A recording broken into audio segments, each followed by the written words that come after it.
Potato lioness.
Hello?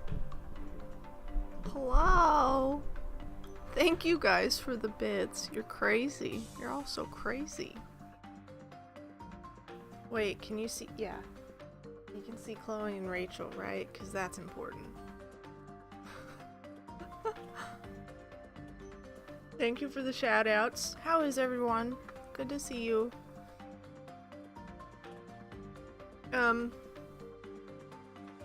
I don't know, I'm looking at my hair.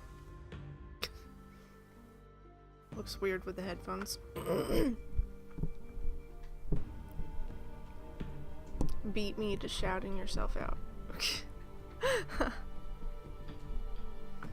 Yeah, I don't know how... That chair was really loud. I don't know how the music is gonna go. What's a Chloe? Chloe from Life is Strange, Terry. Here we go, here we go. You ready? Okay, this is Chloe. This is Chloe.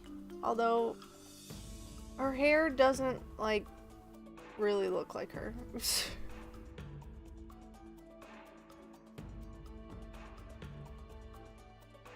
And, this is Rachel.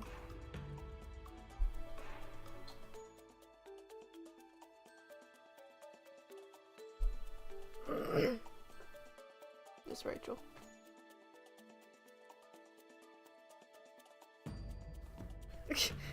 Terry, I think you know. If you know me, you know what Life is Strange is. Like, they hold hands. Okay.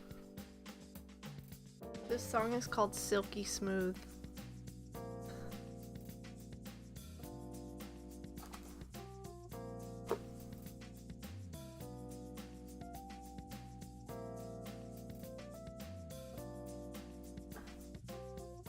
Okay. Okay, hello. So, hi Summer. Thank you all again for the bits. You're crazy. You know, I'm gonna reset this. I don't want it to be weekly top cheers. I need to remember to reset it, because I don't want it to reset. Yeah, so I need to change the settings. That was weird. So, let me know what you think of the music volume, if it needs to be adjusted at all. I may or may not skip through it because I'm experimenting with a new thing that I learned about for music, so. Also, yes, I added some new things to my stream. If you can see, we now have a bit jar. So, whenever you do give bits, it will come into this jar here, and, yeah, it's fun. So, we'll see how that goes. Yeah, that's what I wanted to show you. Wait, what's Rachel? Terry, are you just trying to get me to stream the games? I will stream them. Salt! There they go, into the cup. Into the cup. Thank you for the bits, honey. Be careful, Terry. Salt.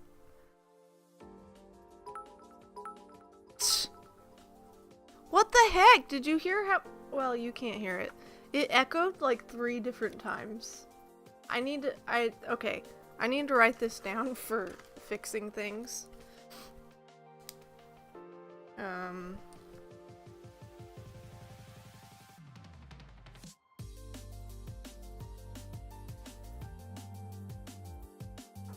Because that echo is gonna drive me insane. These characters are unfamiliar to me. Uh-huh. Sure they are, Terry. What are you doing? Oh. Oh, okay. Okay, so, shall I introduce the book here? Well, you can see it. Nancy Drew, number 3, Bungalow Mystery. I don't have the 60s yellow back of this one, but I do want to replace any sorry, Rachel from Friends, pretty sure. I don't even watch Friends. So, I do plan on replacing the newer versions of the books in my collection with, like, the 60s versions, at least. Just so I can have the older ones, because they're more fun, let's be honest. I mean, these are probably more durable, but they're glossy and shiny, and I don't know, they're new. When it comes to Nancy Drew, I want all the original stuff, so.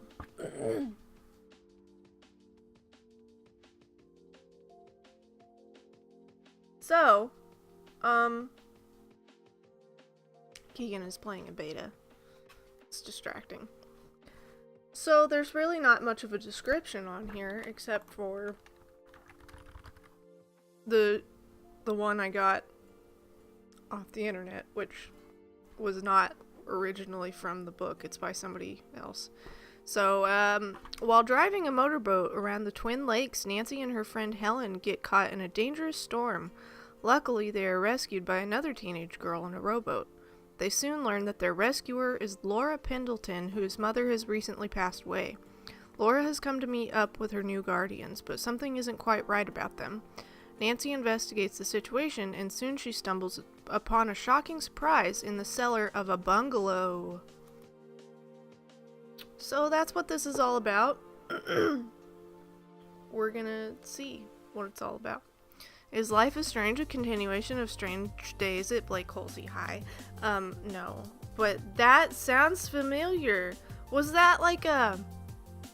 Oh my gosh. That brings back memories. Terry, what was that show? I remember that. It was like one of those kid pre-teen shows, but it had like some kind of magical element to it, right? Something like that. Once again, is the guys, is the music okay? Do I need to turn it down? I can't decide how I want my hair. Also, here's the art.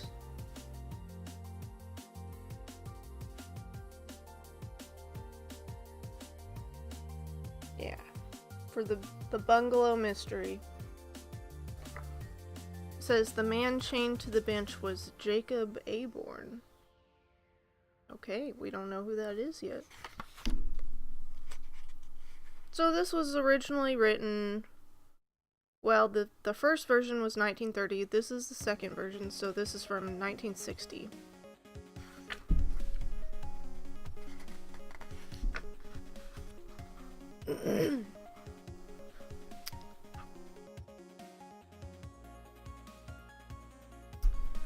And the first chapter is called A Blinding Storm. Are you guys ready for this? Are you ready for me to start reading this book? Let me get refreshed here.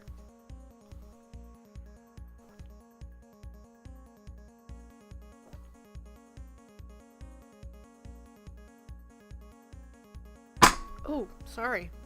Ready. Okay. I'm not sure I like this song.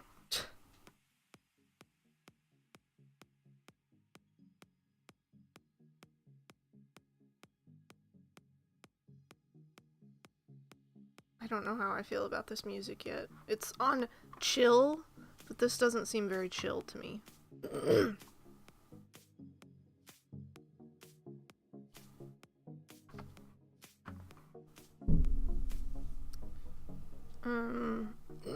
I don't know why I'm so coffee. Okay. Alright, ready. We're gonna get started with Chapter 1, A Blinding Storm. Look at those black storm clouds. Nancy Drew... I'm already off to a great start. Nancy Drew pointed out to her friend Helen Corning, who was seated beside her in the boat. bow of the small red motorboat. Nancy, blue-eyed and with reddish gold glints in her blonde hair, was at the wheel. She gazed anxiously across a long expanse of water to the distant shores of Twin Lakes. The Pinecrest Motel, where the 18-year-old girl and her older friend were staying, was almost 2 miles away on the smaller of the two lakes. Helen Corning, dark-haired and petite, looked at Nancy with concern. "I think we're in for a cloudburst," she said, "and Twin Lakes becomes as rough as the ocean in a storm." A few minutes later, angry waves began to beat against the sides of the boat. "Are there life preservers aboard, Helen?" Nancy asked. "No," Helen answered fearfully. Nancy set her chin grimly. Although it was only 4 o'clock in the afternoon, the sky was becoming increasingly dark. The pleasant summer breeze, which had been blowing earlier, was turning into a stiff wind.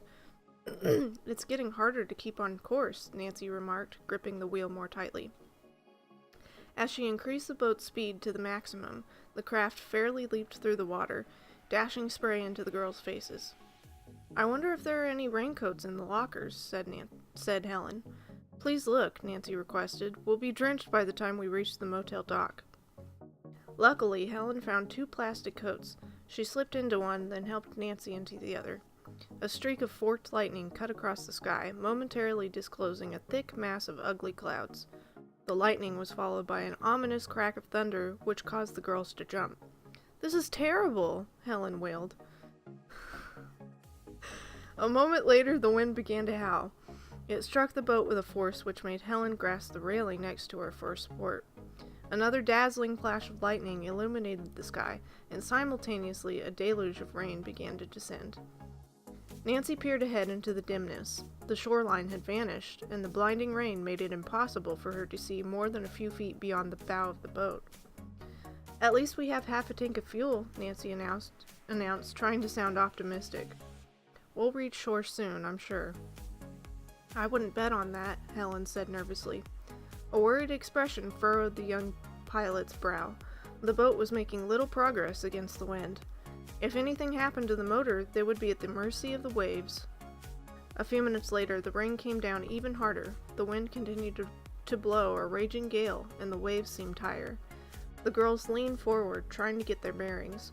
As a jagged ribbon of lightning illuminated the path ahead, Helen screamed, "About!" "Nancy, why is this in italics?" Nancy froze with horror. A tremendous log was floating directly into the path of the motorboat. Her heart pounding, the young skipper gave the wheel a vicious turn, but not quickly enough. With a splintering crash, the bow of the boat struck the log. The impact sent Helen sprawling to the deck. Nancy clung to the steering wheel, but was thrown forward violently. Ooh, we got an illustration. Here.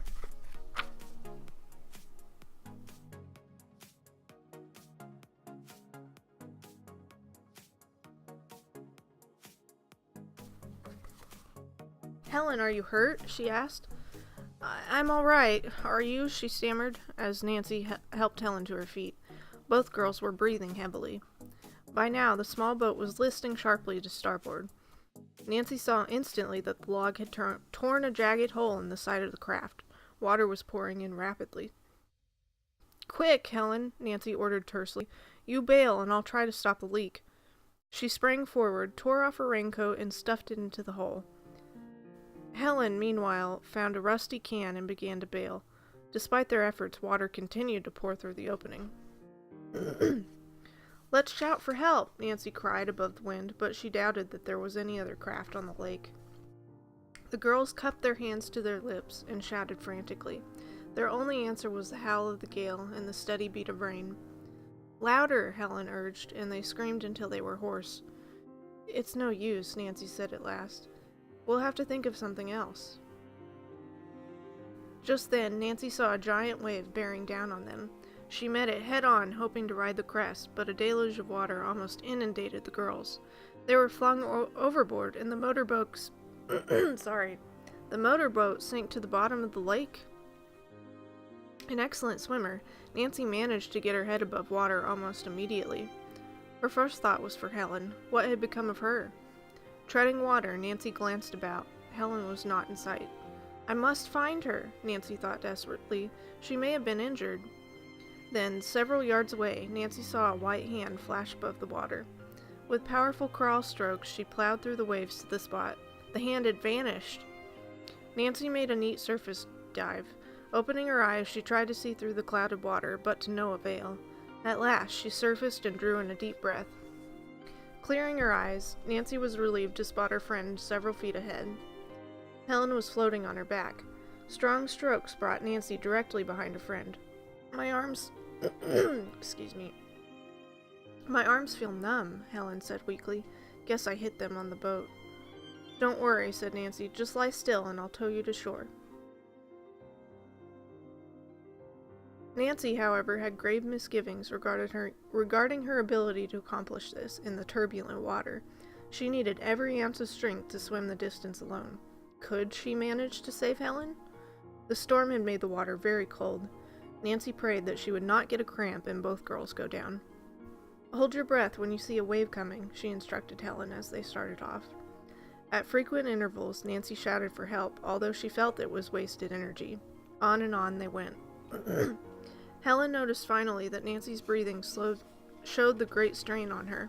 Save yourself, she begged. Go on to shore without me. This is so dramatic. Never, said Nancy as a huge wave bore down upon the two girls, smothering them in its impact. Feebly, Nancy struggled back to the surface with her burden. One more like that and I'll be through, she said to herself. Just then, Nancy thought she detected a voice above the roar of the wind. Was it her imagination, or had she really heard someone call? Help, she screamed. This time there could be no mistake, for she distinguished the words, Hold on, I'm coming! Through the blinding rain, Nancy caught a glimpse of a dark object. A rowboat! If only she could hold out until it reached her. Over here, Nancy cried loudly, waving. As the boat approached, she fully expected to see it swamped. The boat swept safely toward the two girls, barely avoiding a crash, however. To Nancy's surprise, there was only one occupant in the boat, a slender, auburn-haired girl of about 16. Twice she tried to bring the boat alongside the swimmers, but failed. The third time, as the craft swept past, Nancy lunged forward and caught the side of it. She dragged Helen along, supporting her with one hand until she, too, secured a hold. Can you climb aboard? Their rescuer asked. I'll balance the boat while you get in. Nancy explained about the submerged motorboat and Helen's useless arms. With the strange girl and Nancy working together, they managed to get Helen into the craft. Then Nancy pulled herself over the side. Safe, Helen said in relief. I don't know how to thank you, she told their rescuer. Are you both all right? Asked the strange girl. We're not far from the beach, otherwise I couldn't have heard your cries for help in this wind. You were very brave to come for us, said Nancy. I'm Nancy Drew, and this is Helen Corning. The girl at the oars stared at Nancy with keen interest. I'm Laura Pendleton, she said. I read in a newspaper about one of the mysteries you solved. I may need your help someday soon, Nancy. Without another word, Laura bent over her oars again. I'll help you row, Nancy offered, snatching up an extra oar from the bottom of the rowboat, and wondering what Laura Pendleton's mystery was. Using the oar like a paddle, Nancy attempted to keep the boat on course. As she and Laura made some progress against the wind and waves, Helen took new hope. I think we're going to make it, she said in relief. Oh! A vivid flash of lightning illuminated the water. Directly ahead, through the rain, she and Nancy caught a glimpse of the rocky shoreline. The rocks. Laura, be careful, or we'll be dashed against them, Helen cried out as the rowboat was tossed and slapped by the crashing waves. Another zigzag streak of lightning disclosed the shoreline more distinctly. A short distance out from the land and directly in front of their boat stood the ugly, protruding nose of a jagged boulder. End of chapter 1.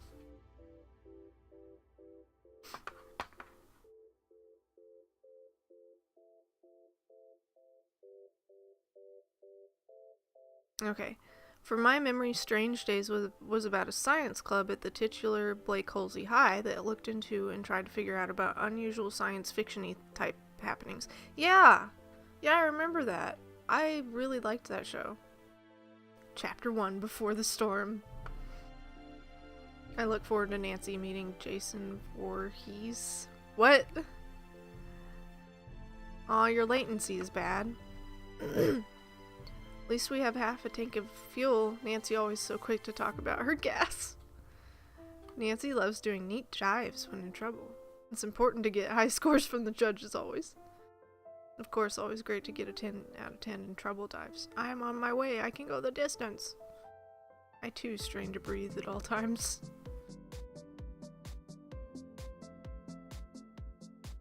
Here's perk up. Nancy is motorboating somebody. Laura Pendleton, like from that book, The Bungalow Mystery.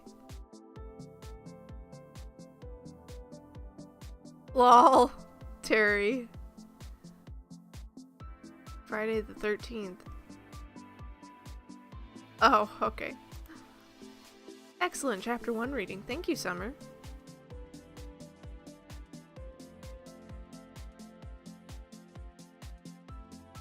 I guess this is more chill, but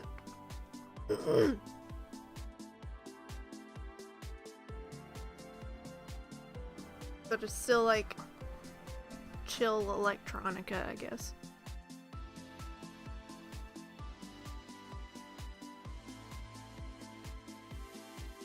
I don't know why I'm coughing so much. Sorry about the glare coming in from the window. Okay. Without further ado, Chapter 2, Uninvited Guests. Okay, I can already tell you I don't like this. That is not chill. Okay. For an instant, Nancy panicked. Would the girls be able to steer clear of the menacing rocks? A collision seemed unavoidable. We'll be killed, gasped Helen. Sorry, it's just so dramatic. Row to the left, Laura, Nancy commanded. It's our only chance. With a burst of energy, the rowers turned the boat and deftly avoided the jagged boulder. An oncoming wave. An oncoming wave pushed them farther out of danger. There's a cove ahead, Laura shouted above the wind. We'll try to make it. In another 5 minutes, they reached the cove. Here the water was comparatively quiet. Thank goodness, Helen murmured. Oh, you girls are wonderful. That's what she said. As Nancy's oars struck a sandbar, she dropped it and quickly stepped out into water up to her knees. Laura followed, and the two girls pulled the boat up onto the beach. Then they helped Helen Corning step onto firm sand. How do your arms feel now? Nancy asked her. Better, Helen replied, but I'm freezing. Her teeth were chattering. Nancy herself was cold. She squinted through the darkness and rain, trying to see where they were. It seemed to be a desolate spot. Where are we? She asked Laura. Is there some place nearby where we can sit out the storm and get warm? The only place I know, Laura replied, is a bungalow I passed a while ago as I was walking along the beach. It's to our right, secluded among the trees. Sounds fine, Nancy said. Let's hurry. The three bedraggled girls stumbled along the beach. Water oozed from Laura's sandals. Nancy and Helen had kicked theirs off in the lake and now slipped and slid in their soggy socks. Just take your socks off. Presently, the girls reached a small, concealed building, a 1.5-storied, weather-beaten bungalow which stood a short distance from the water's edge. The upper level nestled into the steep, wooded hillside.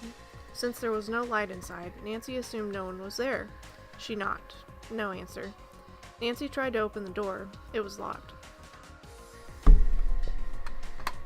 Well, you know what, Nancy? Let me just fix that for you. Looks as if we're out of luck, said Helen. But Nancy was not easily discouraged, and she knew it was imperative for the girls to get warm. Her father, a well-known lawyer, had trained her to be self-reliant. He frequently handled mystery cases, and Nancy had often helped him in unearthing valuable clues. In addition, Nancy had solved some mystery cases on her own, one involving an old clock and another a haunted house. There, Nancy had aided its owner to discover a hidden staircase which led to the capture of the mansion's ghost. I'm sure that the owner of this bungalow will forgive us for going in, Nancy said. There was a small window to the right of the door. She tried it and found to her relief that it was unlocked. That's a lucky break, said Helen as Nancy opened the window. Fortunately, it was low enough to the ground for the girls to hoist themselves through easily. Whew, Laura exclaimed, as the wind almost blew them inside. She helped Nancy close the window. It was pitch dark inside the building. Nancy groped around for a light switch, finally found one, and flicked it on. A small bulb in the ceiling disclosed nothing except 2 canoes and a wooden bench which stood against one wall. Maybe it's only a boathouse, said Helen, flopping wearily onto the bench. The girls noticed a narrow flight of stairs leading to the 2nd floor. I wonder, Nancy mused, if we might find something up there to wrap around us. Or maybe even some towels to dry ourselves off with. Let's see. Laura followed Nancy to the rear of the building. Seeing a light switch for the upper story, Nancy turned it on, and the 2 girls climbed the steps. To their surprise, the 2nd floor of the bungalow was furnished with 2 cots and blankets, a table and chairs, tiny refrigerator, a sink, and a 2-burner electric stove. We're in luck, Nancy exclaimed happily. Come on up, Helen, she called. Laura spotted an open closet in a corner of the room. It was well stocked with food. She held up a can of prepared cocoa. Under the circumstances, she said, I doubt that the owner of this place would object if we made something warm to drink. Helen and Nancy agreed. Within a short time, the 3 girls had taken off their wet clothing and were wrapped in blankets. Laura had turned on one burner of the stove and made hot chocolate. This is good, Nancy said contentedly. Both she and Helen again thanked Laura profusely for coming to their rescue, and said they had been trying to get back to the Pinecrest Motel. Are you staying there? Laura questioned.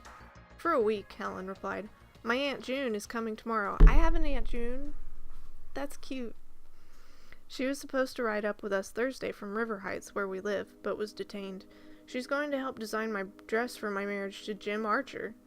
He's in Europe now on business for an oil company. When he returns to the States, we'll be married. Who's Jim Archer? Isn't Jim Archer the banker in, Clock? Or am I wrong? I don't know. Jim Archer sounds too familiar. Nancy Drew asked Laura if she too was a summer visitor at the resort. When her question met with silence, Nancy was surprised to see tears gathering in Laura's eyes. I'm sorry, Laura, Nancy said instantly. You've been through a terrible ordeal. You should be resting instead of talking. Of course, Helen agreed. Laura blinked her eyes and said soberly, You don't understand. You see, my mother passed away a month ago, and she could not continue. Nancy impulsively put an arm around Laura's shoulders.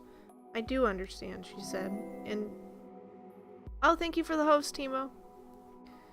I do understand, she said, and told of losing her own mother at the age of 3. Helen added, Nancy lives with her father, a lawyer, and Hannah Gruen, their housekeeper. I'm an orphan, Laura stated simply. My father was in a boat accident nearly 6 years ago. She explained that Mr. Pendleton's sailboat had capsized during a storm. He had been alone, and no one had been near enough to save him. That's why, Laura added, I knew I had to save whoever was crying for help on the lake today. I love to walk in a storm. Nancy and Helen felt their hearts go out to the parentless girl. Not only was Laura brave, but also she showed great strength of character. With whom are you staying now? Nancy asked Laura. The girl looked troubled. I'm alone at the moment. I checked in at the Montewago Hotel just this morning, but my guardian, Jacob Aborn, and his wife Marion are to arrive sometime this evening. They're taking me to their summer home at Melrose Lake. I believe it's near here. Yes, it is, Nancy said. Do you know the Aborns? Helen asked. Laura said that she did not remember the couple. Her mother had frequently spoken of them, however. Mr. Aborn is distantly related to my mother, and it was her request that he become my legal guardian in case of her death. Laura gave a slight sob, then went on, but no answer came from our lawyer's letter to Mr. Aborn, who was traveling. How strange, Nancy remarked.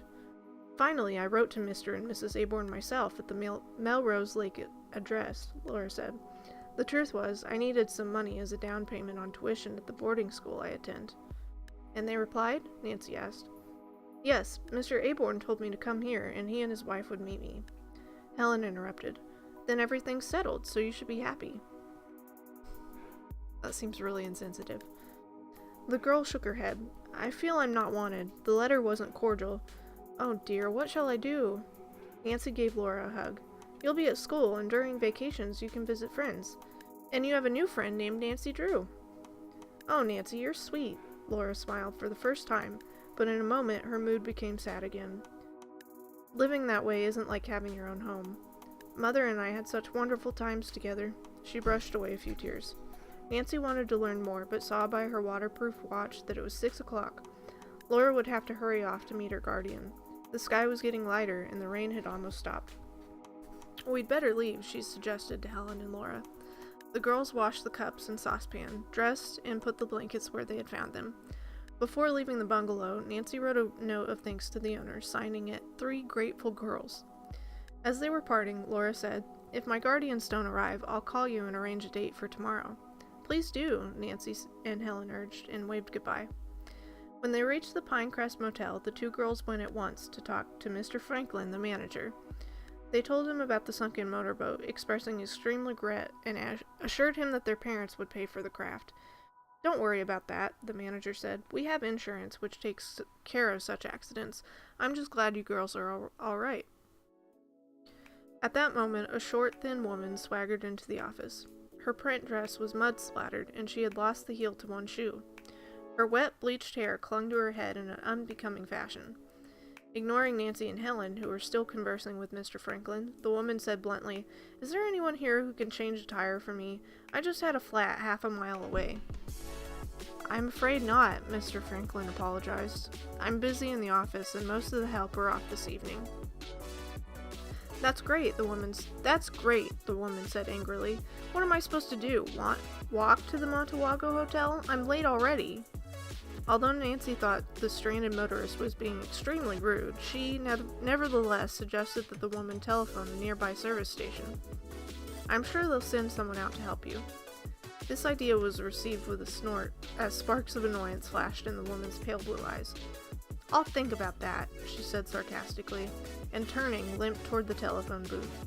She banged the door shut behind her. The 3 spectators looked after her with disgust, and Helen said, "Some people don't deserve a helping hand." The irate stranger was still in the booth when Nancy and Helen went off to their room on the ground floor. There are children crying. After a bath and change of clothes, the girls felt better.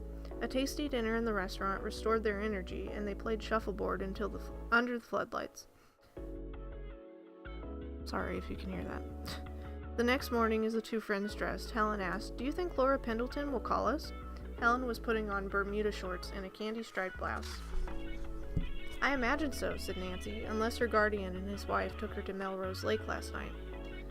"How far is that from here?" Helen inquired. Nancy consulted a road map. "About 25 miles, she replied.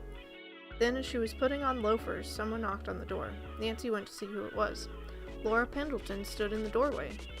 She looked very pretty in a becoming pink cotton dress, but the girl's eyes were shadowed, and she seemed highly distressed. "Oh, Nancy, Helen!" Laura exclaimed. "I just had to come see you as soon as I could." "We're glad you did," Nancy said. "Come in." Before she could continue, Laura flung herself on Helen's bed and started to sob. "What's wrong, Laura?" Nancy asked in concern, going over to her. Slowly the girl sat up and wiped away her tears with a handkerchief.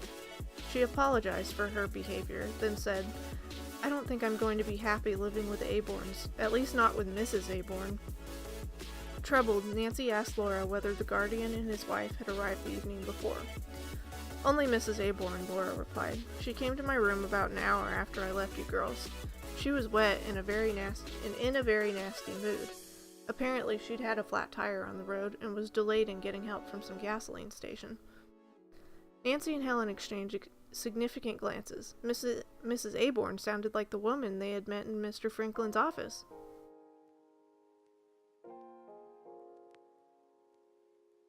Nancy and Helen exchanged...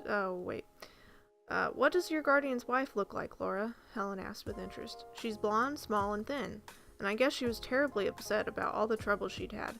I understood this and tried to make her comfortable in the extra bedroom, but..."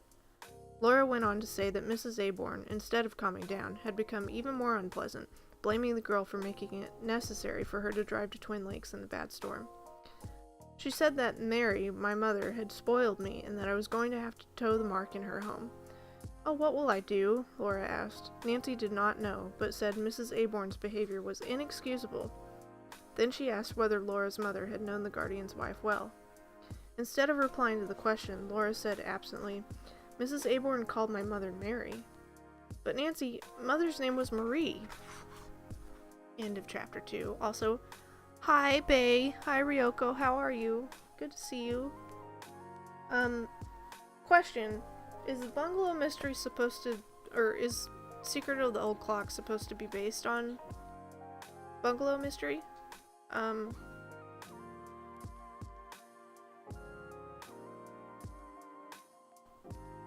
This song has a weird cover.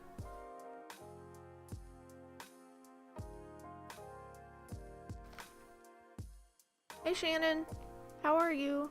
Good to see you. Okay, let me get caught up here.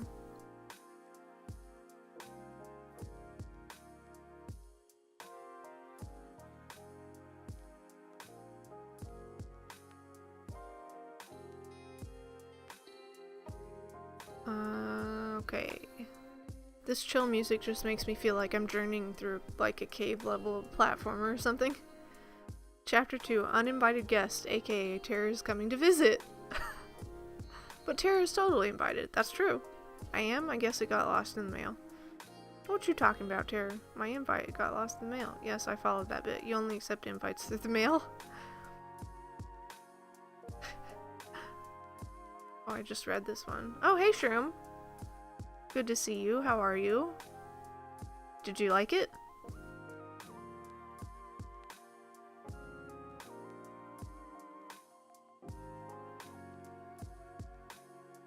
Nancy, breaking and entering is not okay. Nancy is above the law. Bad boys, what you mean? Apparently unlocked and entered. I don't have an Aunt June, but Riddy is cute. Okay. It's true, Riddy is cute. Worked out perfectly. Jim Archer is indeed the banker in Clock. Clock is based on ND 1 through 4. Oh, okay. That makes more sense then. Okay. Gotcha. But the banker in Clock is old, fat, and bald for some reason. He aged terribly.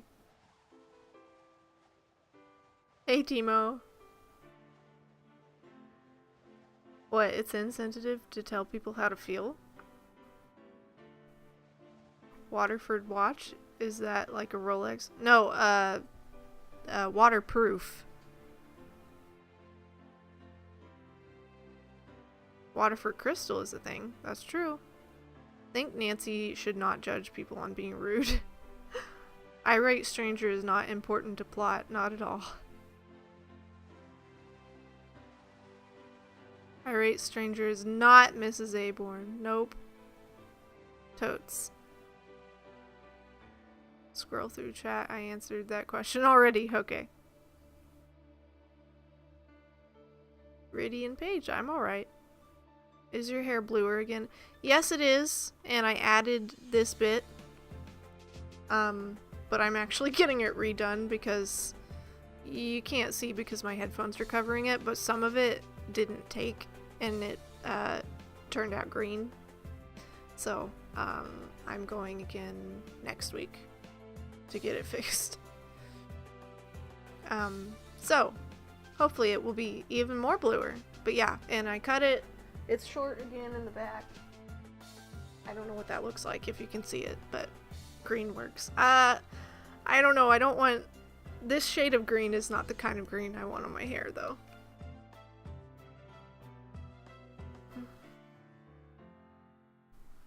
Green is a nice color, too. Yes, I like green, but... I want a blue. Not green. I do like both. It's not easy being green, but it's lovely. So, chapter 3 is called Strange Guardians. I can see where this is going. And I didn't realize Clock was based on 1 through 4, but that makes a lot of sense. It's all coming together for me. Because I have read the first 2. I don't know that I have the 4th. Says the tree frog. Okay. Without further ado, here's chapter 3. Nancy was almost certain now that she and Helen had met the unpleasant Mrs. Aborn the night before. The woman's quarrelsome mood had extended to Laura. Aloud, Helen said, "But don't forget it's no fun to have car trouble on a bad night. That is apt to make anyone cross." "I suppose so," Laura conceded. This is too distracting. "How is Mrs. Aborn this morning?" Nancy asked. Laura's face brightened somewhat as she admitted that the woman had been pleasant and charming. Mrs. Aborn apologized for her actions last night and said both she and her husband could hardly wait for me to come and live with them. "I see," said Nancy, but with inward reservations. "I guess I'm being foolish to worry," Laura smiled.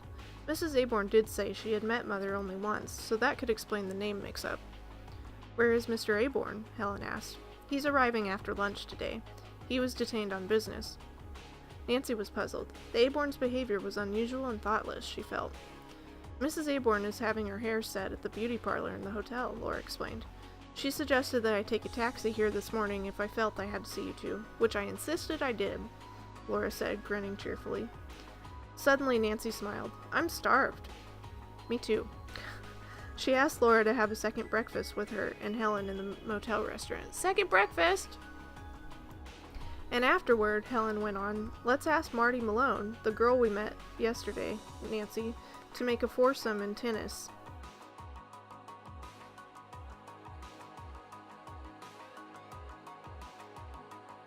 This is a PG stream at the moment because we're reading a children's book.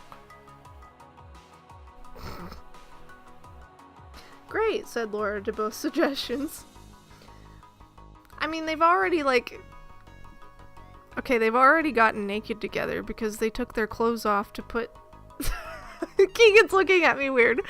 To put the blankets on in the bungalow, right? Because they took their wet clothes off. It said that. So, yeah. I'm not gonna say anything else. Okay, on with the story. When the three girls stepped outside, Nancy took a deep breath of air. She loved the earthy smell of the forest surrounding the lake resort, particularly the scent of the tall pines. "What a day," she exclaimed. Only a few fleecy white clouds broke the clear blue sky. "The weatherman must be on our side," Helen chuckled. A little later, because the weatherman decides the weather. A little later, Nancy lent Laura tennis clothes, and the girls went to meet Marty Malone. Soon the four were playing a lively set on the courts located behind the motel. Laura and Nancy, who were partners, won. Helen and Marty took the second set. "You're a terrific player, Nancy," Laura exclaimed as she scored a point during set 3. "Thanks," Nancy said as they changed courts for service. "Where did you learn to play so well?" "Private lessons," Laura grimaced. "At boarding school. Mother insisted. Before her illness, she was a great sportswoman." When Nancy and Laura had won the third set, Laura called for timeout. "I must go back to the hotel now," she said. "It's almost noon." After Laura had changed her clothes, Nancy offered to drive her to the hotel. The three girls piled into Nancy's blue convertible. 10 minutes later, they drew up in front of the spacious Montewago Hotel. It was several stories high and stood a long distance back from the main road. In front stretched a green lawn bordered by beds of multicolored gladioli, dahlias, and giant asters. "It's beautiful," Nancy commented as Laura stepped from the car. Helen pointed to an attractive outdoor swimming pool to the right of the hotel. It was filled with bathers. Laura said that there was also a riding stable behind the Montewago. "There are a lot of families here," Laura said wistfully. "I wish I could stay." Then hastily she thanked Nancy for driving her over. "I love doing it." "I love doing it," Nancy replied.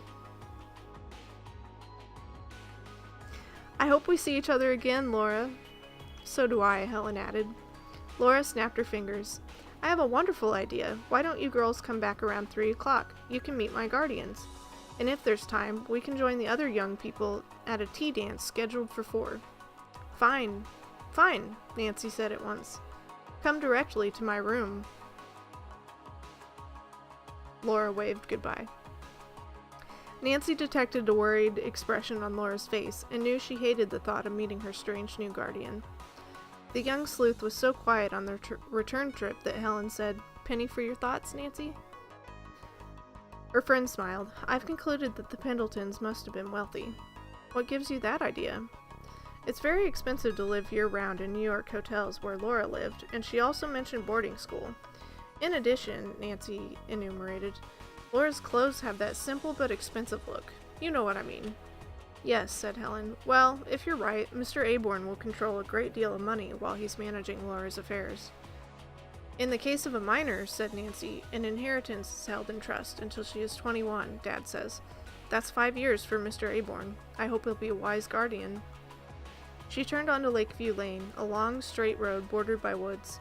There were no homes along the way, but a sign ahead advertised Sterling's real estate office. Suddenly, Nancy stopped. I think I'll run in here for a minute, she said, and ask who owns that bungalow we helped ourselves to. She walked into the office, introduced herself to Mr. Sterling, an elderly man, and told him the purpose of her call. The realtor grinned. Any port in a storm is all right, I'm sure. He said that the bungalow was owned by one of his clients. He had rented it a week before to Mrs. Frank Marshall from Pittsburgh. I guess she fixed up the second floor, Mr. Sterling added. She and her husband plan to use the place weekends. I'll pass the word along to Mrs. Marshall that you were there. I left a note but didn't sign it, Nancy said. Perhaps sometime I'll stop in person and thank the Marshalls. Returning to the car, she told Helen what she had learned. Just for fun, let's go out to the bungalow now. A quarter of a mile farther on, Nancy made a right-hand turn which brought them out on the lake drive. Below them, the girls could see the bungalow they had visited.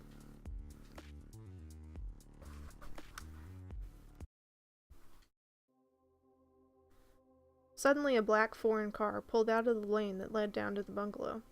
Gaining speed, the automobile came toward Nancy's convertible. Watch out! Helen yelled, jerking to attention as the vehicle passed and nearly sideswiped them. Nancy slowed down and stopped. She looked back at the car, which was almost out of sight. Some drivers don't deserve a license, she said. Do you suppose that was Mr. Marshall? Helen shrugged. He wore a straw hat pulled low over his forehead. All I could see was the sleeve of his tan and white jacket. That's quite a bit, Nancy teased, in so short a time. Helen laughed. Close association with you is making me more observant, she said. When the girls reached the Pinecrest Motel, Helen exclaimed, There's Aunt June! While Nancy parked, the dark-haired girl slipped from the convertible and hurried to the porch outside the room they occupied. Hello, Helen, dear. The slim, stylishly dressed woman with softly waved black hair smiled at her niece. Helen returned the greeting and gave her father's younger sister a kiss. When did you arrive? She asked. Have you been waiting long? No, I got here half an hour ago. The attractive-looking woman was a buyer for a River Heights department store. She told Helen of a retailing problem which had prevented her departure with the girls, then turned to greet Nancy with enthusiasm. Isn't this a lovely spot? Nancy remarked, and Aunt June Corning agreed that the view of the lake was superb. After learning that Aunt June had not had lunch, the three went into the tea room. When they had given their order, Miss Corning said, I have some slightly bad news for you, Nancy. What's happened? Well, just before I left River Heights, I phoned your housekeeper to see if she had any messages for you.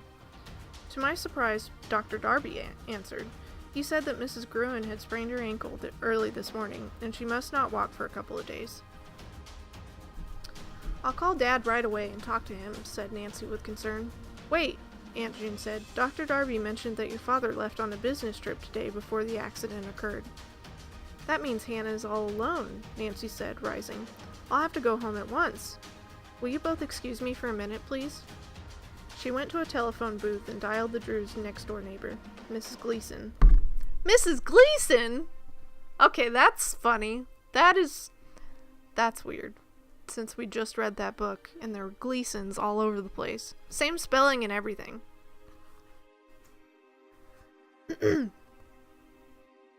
Okay. Nancy was relieved to hear that the woman's sister was taking care of Hannah for the afternoon. The housekeeper was in no pain and resting comfortably. The young sleuth did some rapid thinking. If she left for River Heights late that afternoon, she could still fulfill her promise to Laura to meet her guardian and arrive home in time to cook Hannah's supper. Will you please tell Mrs. Gruen I'll see her at 6 o'clock, Nancy requested, and Mrs. Gleason agreed to do this.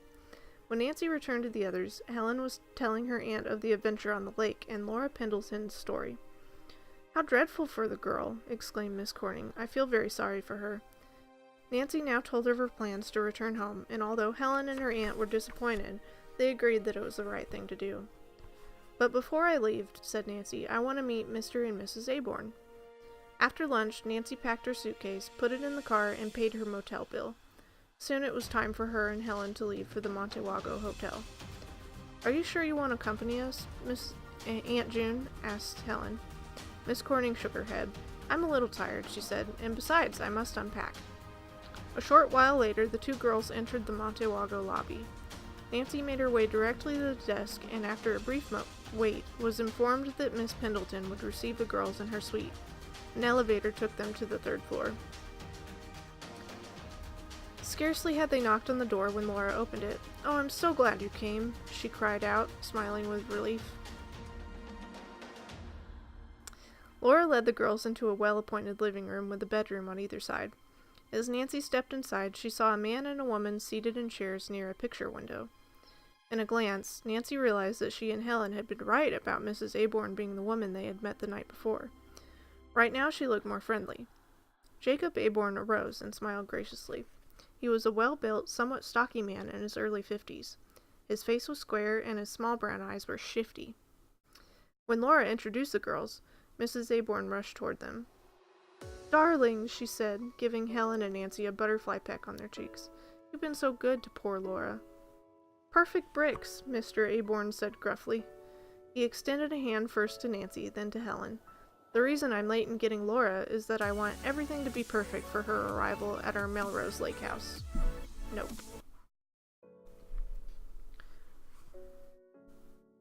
Nancy was sure Mrs. Aborn recognized the callers, and was embarrassed to admit it. They said nothing. There was an awkward silence until Laura said, "Well, let's all sit down." For a few minutes, everyone chatted generally. Then Helen asked, "When are you leaving, Mr. Aborn?" "In half an hour," was the reply. "Laura is tired, and I want to get her settled before supper time." Mrs. Aborn broke in. "Yes, the poor child needs a lot of rest, and good care." Laura Pendleton seemed annoyed to be treated as a child and an invalid. "I'm fine," she stated defiantly. Turning to Nancy, she said quietly, "I'm afraid that we can't attend the hotel tea dance." "That's all right," Nancy replied. She told of Hannah's accident and the fact that she must soon head for home. "Are you all packed, Laura?" Mr. Aborn asked. "Yes, except to get Mother's jewelry from the hotel safe." "I'll do that for you, dear," Mrs. Aborn volunteered, rising. She smoothed her skirt restlessly. Laura said, "Thank you, but I must present the receipt in person." She excused herself, saying she would be right back. As Laura left the suite, Mr. Aborn turned to the two guests. "I wish Marie Pendleton had been a little more cautious with her inheritance from her husband," he confided. "What do you mean?" Nancy asked. "Laura is practically penniless," her guardian explained. "Mrs. Pendleton's illness and the way she lived took almost all her funds." Nancy and Helen were surprised and dismayed to hear this. "It doesn't matter, though," Mrs. Aborn said. "We have ample means to provide for Laura. She'll have everything she needs." Nancy was confused by the woman's seemingly dual personality. She could be crude, as on the evening before, or sweet, as she appeared now. Perhaps at heart she meant well.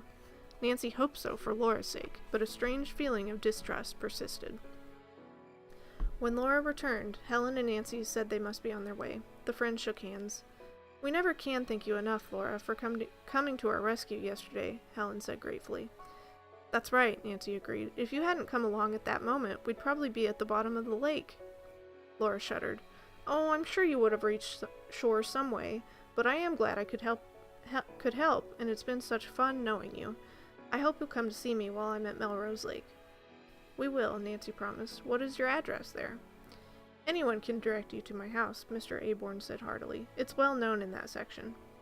His wife tapped her foot on the floor. "Jacob, it's getting late," she hinted. Nancy and Helen hastily bade the Aborns goodbye, and walked toward the door of the suite with Laura. Suddenly Helen turned around. "It's lucky you brought 2 cars," she called back. "Laura has a lot of luggage." Without another word, Helen gave Laura a quick kiss and walked into the corridor. See, now they're kissing. Nancy followed a moment later. "Why did you say that?" Nancy questioned Helen as they rode down in the elevator. The dark-haired girl signaled for silence. There were several other people in the car. When they stepped out into the lobby, Nancy repeated her question. Helen grabbed her chum's arm excitedly. I couldn't resist it, she exclaimed. Jacob Aborn was the driver in the tan and white sports jacket I saw coming out of the road by the bungalow this morning. The driver of the black foreign car. Okay, end of chapter 3.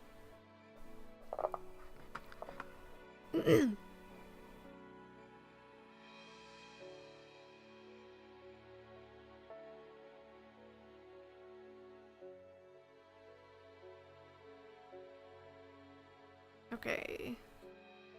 Chapter 3, Strange Guardians. What they'll call me and my wife when I have kids. Best kind of parents. If I'm not deemed strange, something went horribly wrong. But the good kind of strange. They got naked together. Nancy motorboated somebody. Now it's time for a foursome.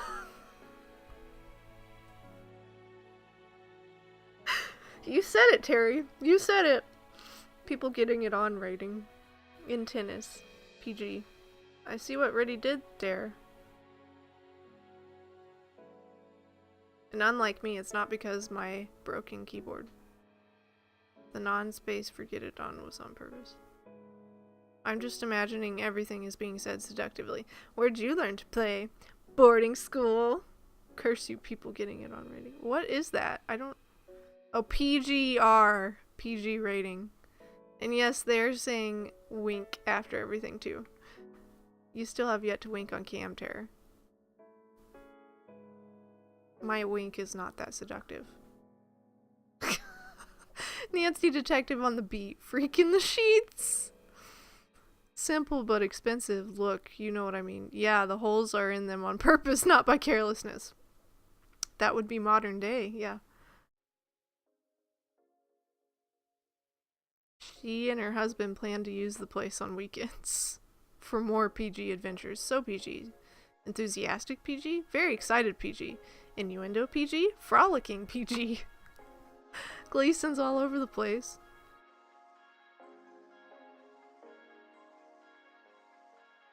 I'm a little tired. Paige did the right face for smiling with relief. But really, get your mind out of the gutter, Paige. Business socks for business time. We're being so PG in chat. Come on, Paige. At the bottom of the lake, all wet. PG hype! Yeah, I think this, I mean, I do have it in the rules that this is PG-13, so sure, we'll go with that. I mean, we're not talking anything explicit, you know.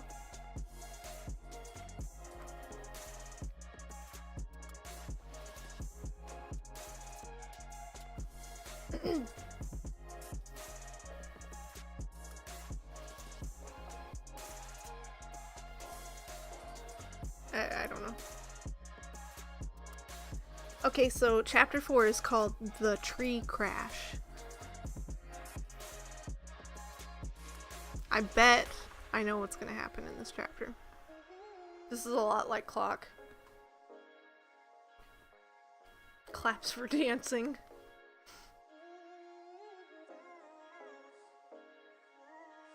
Okay. I feel like if someone catches on. Shannon, nah. It's okay.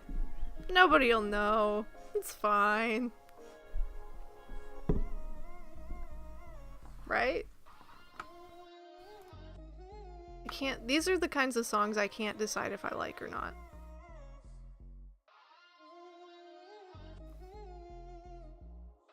Then they already know. True. And then the people that don't know, don't need to know. So there you go. Oh, geez. Chapter 3, hooray. Oh, do you mean chapter 4? Or is your latency that bad?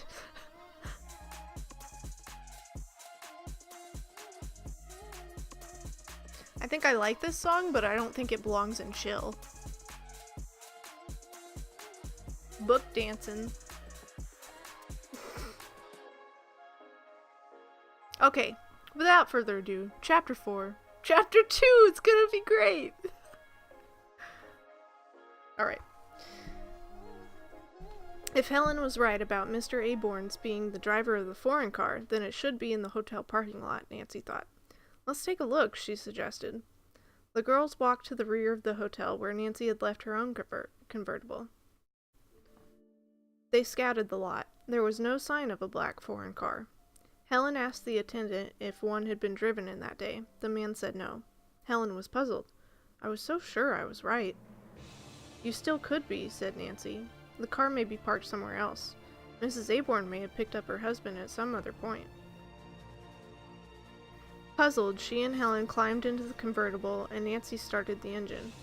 As she drove back to the Pinecrest Motel, Helen remarked, I don't care for either Mr. or Mrs. Aborn. Their friendliness seems forced, and their promises don't ring true. I agree, Nancy nodded. By the way, did you notice how Laura's guardian went out of his way to tell us she was penniless? And we were total strangers. I certainly did, Helen replied. It was in very bad taste, I'd say. As soon as Hannah's ankle was better, Nancy declared, I'm coming back here. Let's pay Laura a visit together at Melrose Lake. I feel very uneasy about her. A wonderful idea, Helen exclaimed. When they reached the motel, she got out.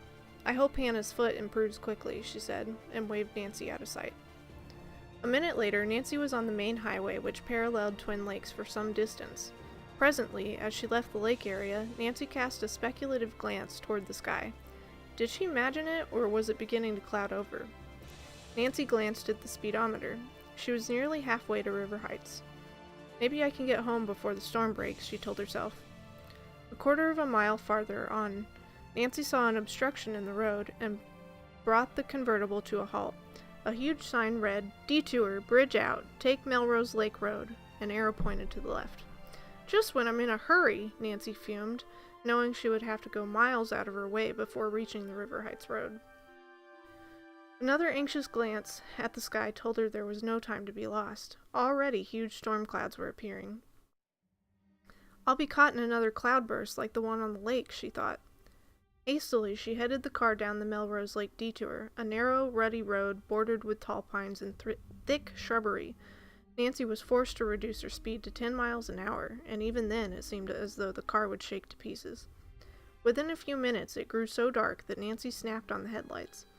Giant raindrops began to strike the windshield. In a short time, they were followed by a blinding downpour, and the deep ruts in the road filled up like miniature streams. I'm in it for now, Nancy groaned as the car crept up a hill. Before she could reach a level stretch on the other side of the hill, the storm broke in all its fury. Trees along the roadside twisted and bent before the onslaughts of the rushing wind. It was difficult for Nancy to see the road ahead. She crawled along, endeavoring to keep the convertible's wheels out of deep ruts. As she swerved to avoid a particularly large puddle, a blinding tongue of lightning streaked directly in front of the car. Okay, I love Mildred's writing. It's so cute. I just have to say that. Because Mildred wrote these, right? I'm pretty sure she did. Our girl Millie. Okay. There was a flash of fire and simultaneously a deafening roar. For an instant, Nancy thought the car had been struck. Almost blinded, the girl jammed on the brakes in time to hear a splintering, ripping noise. Before her horrified eyes, a pine tree fell earthward. The convertible seemed to be directly in its line of fall. Oh, Nancy gasped as the tree missed her car by inches, landing directly in front of it. Nancy felt as though she were frozen in her seat. How closely she had escaped possible death! When she was breathing normally again, Nancy ruefully surveyed the tree which blocked the road. What was she to do? I can't go back because the bridge is out, she told herself, and there probably isn't anyone within miles of this place. She suddenly realized she had not seen another car going in either direction. As Nancy continued to gaze at the fallen tree, she decided it could be moved by 2 people. Too bad I'm not twins, she thought. I wonder how long it will be before someone comes past here. Finally, Nancy decided to try pulling the tree aside. She reached in the back seat for plastic boots and a raincoat with a hood. After putting these on, she stepped outside. Gingerly picking her way through the mud and heavy rain, she walked to the fallen pine. She grasped the branches and tugged with all her might. The tree didn't budge. Nancy next tried rolling it. This, too, she found was impossible. Oh, this is maddening, she thought, feeling completely frustrated. As another low roll of thunder broke the quietness of the woods, Nancy was delighted to see headlights approaching. A moment later, a small Jeep pulled up behind her car. The driver's door opened, and a young man's voice said, "Hello there, having trouble?" "I sure am," said Nancy, as he walked toward her, and stood outlined in the convertible's headlights. He appeared to be about 17, had dark hair and twinkling eyes. Quickly, Nancy explained about the fallen tree. "Wow, you were lucky that it missed you," the boy cried, then added, "It'll be easy for the three of us to move the tree." "Three?" Nancy questioned. He laughed. "My sister's in the Jeep," he explained, then called out, "Come on out, Kath." They were joined by a pretty girl, whom Nancy guessed to be 14 years old. Introductions were exchanged. The brother and sister were Jim and Kathy Donnell. They lived off the next main highway and were returning home from visiting friends. "I'm glad we came by," Kathy said. "There's only one house on this road, and the people haven't moved in yet. For the summer." After Jim had pulled some tangled pine branches away from the convertible, he and the two girls were able to lift the trunk. Little by little, they moved the tree far enough aside so that the cars could drive ahead. "I'll report this to the highway patrol when we get home," said Jim. "Thanks so much for your help," Nancy told the brother and sister. "By the way, do you know a Mr. and Mrs. Aborn who live at Melrose Lake?" "We certainly do," said Kathy. "They're the ones whose house is on this route. It's a lovely place, with a lane leading to the house. You passed it about a mile back. The Aborns just bought the place." "It's a small world," Nancy observed. She told the Donnells, however, that they were wrong about the Aborns not being at their home, and explained about meeting the couple and Laura Pendleton at Twin Lakes. Oh, here's the illustration for the car.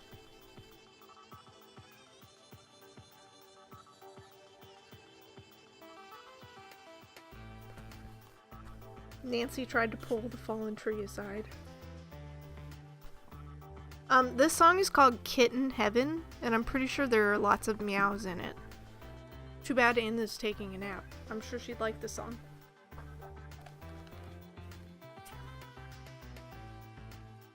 My hair is driving me nuts. Okay.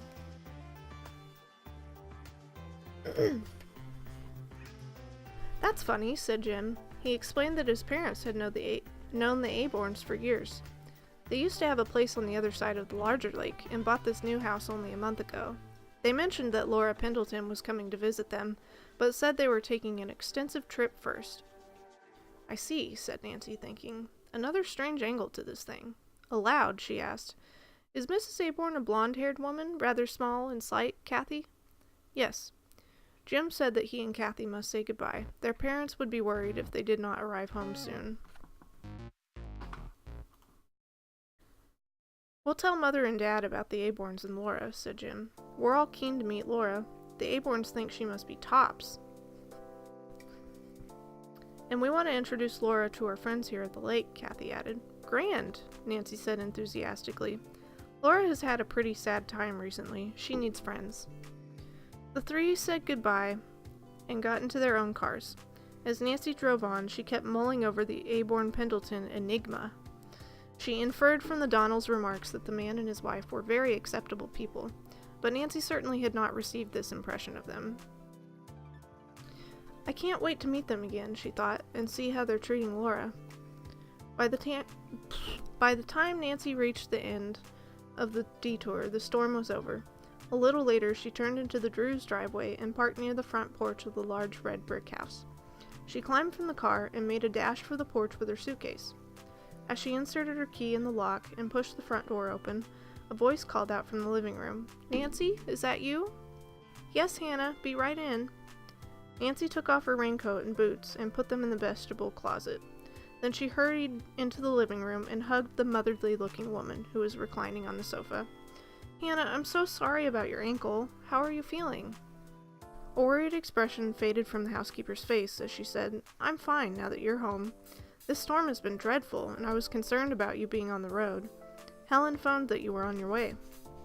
Nancy told of the fallen tree at Melrose Lake and how it had taken her longer than she had planned to make the trip. "Goodness!" the housekeeper exclaimed. Then she smiled. Nancy, you're like a cat with 9 lives, the way you so often just miss being injured. Nancy laughed. Then, becoming serious, she asked, where did Dad go? To the state capitol, Hannah replied. And that reminds me, dear, you're to call Mr. Drew at 8 tonight. She gave Nancy a slip of paper with a telephone number on it. Did he say what he wanted? Nancy inquired. A look of concern appeared on Hannah's face as she said, Mr. Drew wishes you to help him with an embezzlement case he's investigating. Embezzlement? That's exactly the plot of the last book that we just read. That was the end of chapter 4. That's funny. So, Gleason's and embezzlement.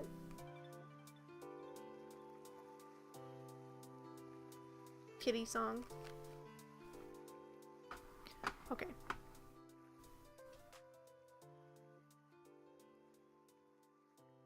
Poor Terror with the latency. Time Traveler Terror! Chapter 1. I'm so excited to see how this one is. Maybe there will be the start of some peachy stuff in chapter 1. Definitely. Ooh, Ritty! I'm gonna take a picture of this.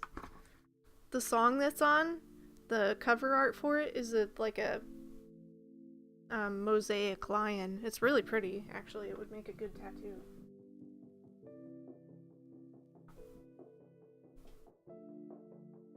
That's really cute.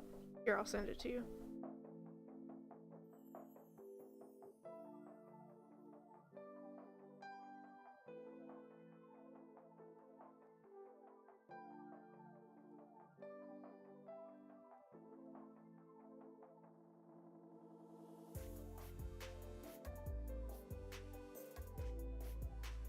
This is chill. I like this.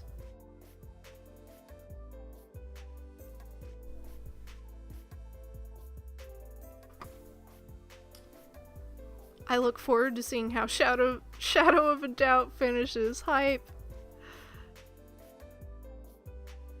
Yay for unique plots. Applauds LaFonda's Splatoon 2 playing! Oh my gosh, shout out to LaFonda. You know, I'm gonna use her name in a story or something. I like this one. I'm gonna mark this one as like. It's because of the lion. That's what it is. Why do I have text messages? Who's oh, wow, I have like butt tons of text messages.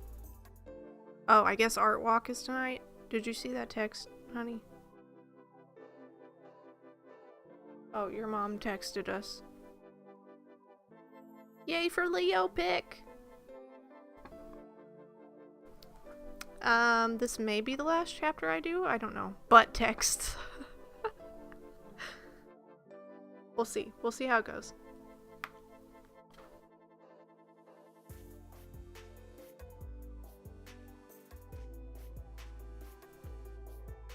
I like it.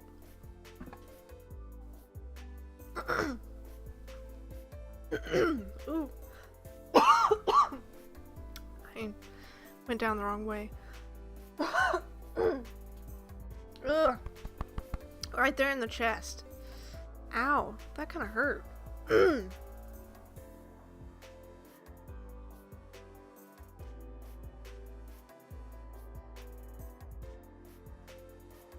Alright, chapter 4, let's get this started.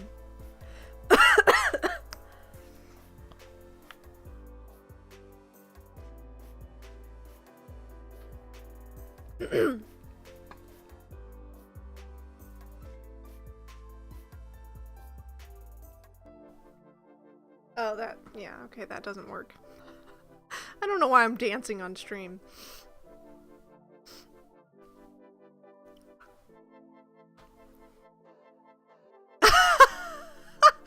What a weird quote, Ritty.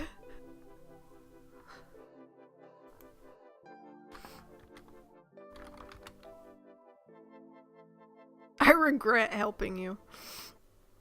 Dance stream hype. Okay, the song's over.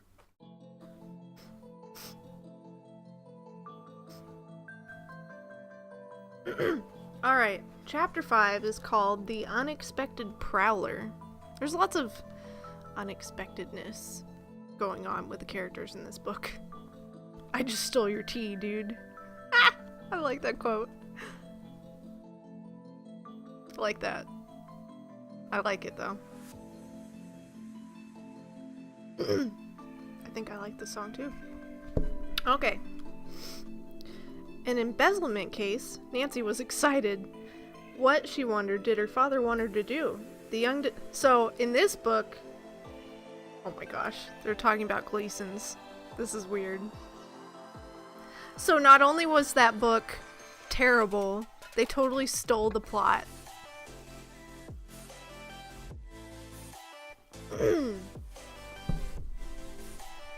Okay. The young detective longed to place a call to him immediately, but knew she must wait until 8 o'clock. "Where's Miss Gleason's sister?" she asked. Hannah said that the woman had left a short while before, after hearing that Nancy would be home by supper time. "But first she fixed a chicken casserole dish for us," Hannah added. "It's all ready to pop in the oven." "My dear, I hate to bother you." Nancy grinned mischievously and teased. "You mean you hate to have anyone else but you reign in your kitchen?" Ha! "Don't worry, Hannah, I'll be neat." Oh my gosh, I'm saving that quote for my stepmom. That sounds like my stepmom, because whenever I go to see her, she always fusses over us about food, and she loves cooking, and she cooks like different things for all of us because we all eat different things. But anyways, like when I'm there by myself, or like when I'm just trying to make my own meal, she like takes over.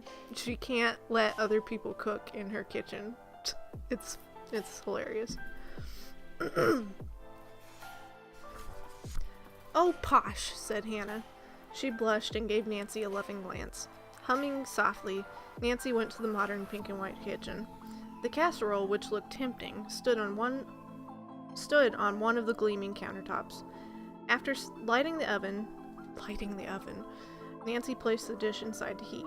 She set 2 wooden trays with doilies, napkins, and silver. Then, after placing bread and butter on each, Nancy poured 2 glasses of milk. Lastly, she made a crisp salad of lettuce and tomatoes and marinated it with a tangy French dressing. While waiting for the casserole, Nancy went back to the living room. Hannah was reading the evening paper. "You're a wonderful help, dear," the housekeeper said gratefully, looking up. "Tell me, did you enjoy your vacation?" "It was lovely," said Nancy, and described the resort. She then told Hannah of the adventure on Twin Lakes and of Laura Pendleton and the Aborns. "Hannah, wouldn't it be nice if Laura could visit us sometime soon?" "It certainly would." By now their supper was ready, and Nancy brought it in on the trays. After they had eaten, she put the dishes in the washer, then helped Hannah, who was using crutches, upstairs to bed. Nancy then went out to put her car in the garage, and returned to the house just as the clock was striking 8. She went to place the call to Carson Drew. Nancy looked at the series of numbers on the slip of paper Hannah had given her. 942HA54727. She dialed the long-distance number, and after one brief ring, the phone on the other end was picked up. "Hotel Williamston," the switchboard operator answered. "May I speak with Mr. Carson Drew?" his daughter requested. "One moment, please." There was a pause, then the operator's voice said, "I'm sorry, but Mr. Drew checked out this evening." "Did he say where he was going?" Nancy inquired in amazement. The desk clerk said no. Nancy thanked him and hung up, feeling oddly upset.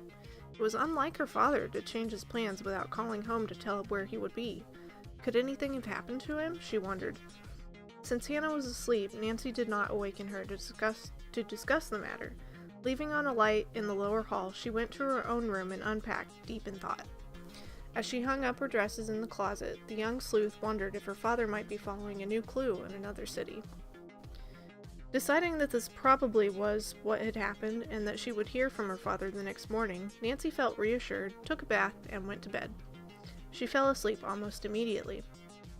Several hours later, Nancy was awakened by the sound of a dull thud. She sat up and groped for the bedside light. Turning it on, she got out of bed and slipped into her robe and slippers.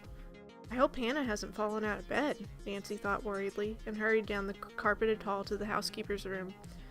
Peering in the bedroom door, Nancy saw that Hannah was sound asleep. Puzzled, Nancy went back to her own room. The girl detective had almost decided she had been dreaming. Then she heard an even louder noise. The creaky window in the ground floor library was being opened. Someone was entering the house. Alarmed, Nancy decided to call the police and tiptoed to the bedside telephone in Mr. Drew's room. When the sergeant answered, she told him she would unlock the front door. Nancy tiptoed quietly down the stairs. Upon reaching the ground floor, she eyed the closed door of the library, located at the far end of the living room. Not a sound came from the library, which Mr. Drew used as a study. With bated breath, Nancy moved toward the front door and opened it. At that instant, the library door was flung open. A man's dark figure was outlined in the doorway. Nancy's heart skipped 3 beats. As Nancy debated whether to run outdoors or upstairs, she heard a loud chuckle. At the same time, a table lamp was turned on. "Dad!" cried Nancy in disbelief, as color flooded back into her face. "Is it really you?" "Of course," said Carson Drew, a tall, distinguished-looking man who right now seemed a little sheepish. He placed the briefcase he was carrying on a table, then walked toward Nancy with outstretched arms. His daughter rushed into them and gave Mr. Drew a loving kiss. "You're the best-looking burglar I've ever seen," Nancy declared, and told her father of fearing the house was being entered. Then she clapped a hand to her face. "The police! I notified the police when I heard the window creaking open." At that very moment, father and daughter heard a car stop outside. 2 policemen rushed in. "Where's the burglar?" "Right here," Mr. Drew confessed. "I forgot my house key. Sorry to put you to this trouble." The policeman grinned and one said, "I wish all our burglary cases were solved this easy." A few minutes later, the officers left. Mr. Drew explained to Nancy that he had hesitated about ringing the doorbell and disturbing Mrs. Gruen and Nancy. Recalling that one of the windows in the library did not close completely and needed repair, he removed the screen and opened the window. "I'm sorry I scared you. I flew home tonight rather unexpectedly and didn't have a chance to let you know, Nancy." "Has there been a new development in your embezzlement case, Dad?" she inquired. Mr. Drew nodded. "Yes, but since it's late, I suggest we both go to bed. We can talk about it in the morning." Nancy stifled a yawn. "Good idea," she agreed. Father and daughter turned off the lights and went upstairs. Both slept soundly until 8 o'clock the following morning when Nancy was awakened by Hannah.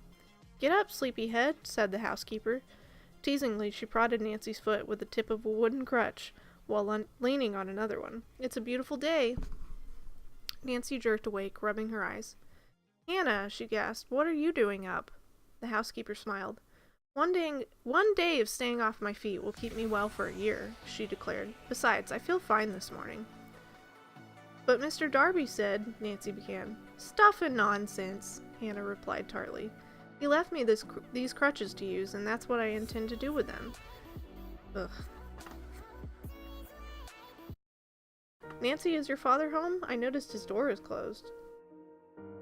"Yes, Hannah," Nancy related the burglar scare. The housekeeper smiled in amusement. Then, with a swish of her skirt, she turned and clumped out of the room. Okay, this is weird. This song sounds like a song I wrote when I was like in middle school. It has the same progression. This is weird.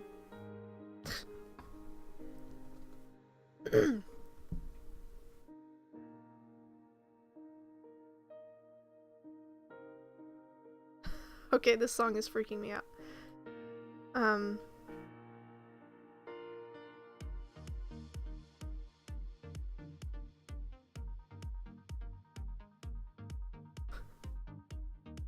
Okay, I'm saving it.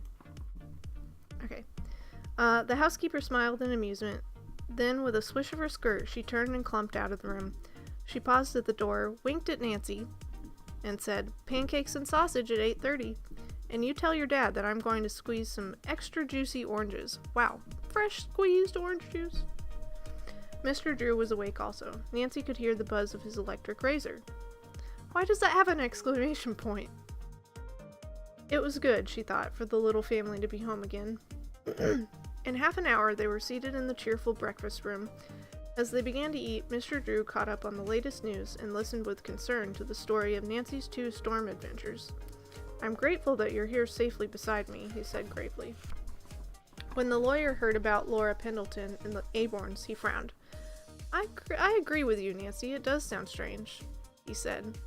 "But you should not interfere with Laura and her guardians unless she asks you to." They may turn out to be very nice people.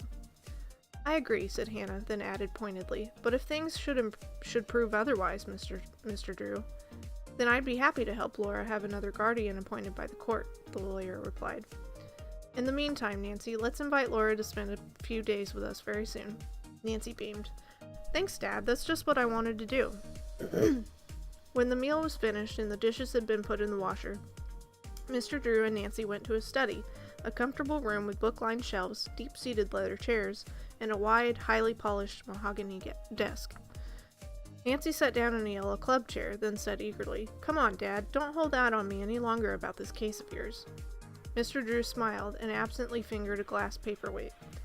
Sitting down, he began to talk. Mr. Drew's client, a Mr. Seward, was the president of the Monroe National Bank in Monroe. It had branches throughout the country, including one in River Heights. During a recent audit, many valuable securities had been discovered, missing from the main bank's vault. Most of the securities were bonds, which read, payable to bearer. How dreadful, said Nancy. It means that whoever has the bonds can cash them. That's right, Mr. Drew said that the bonds belonged to various bank clients throughout the country. In all cases, the clients had inherited money and had asked the bank as custodian to invest it for them. A Mr. Hamilton was put in charge. This was a very common bank procedure. The bank made the investments and paid the dividends to the individual, thus relieving the person of handling his own transactions.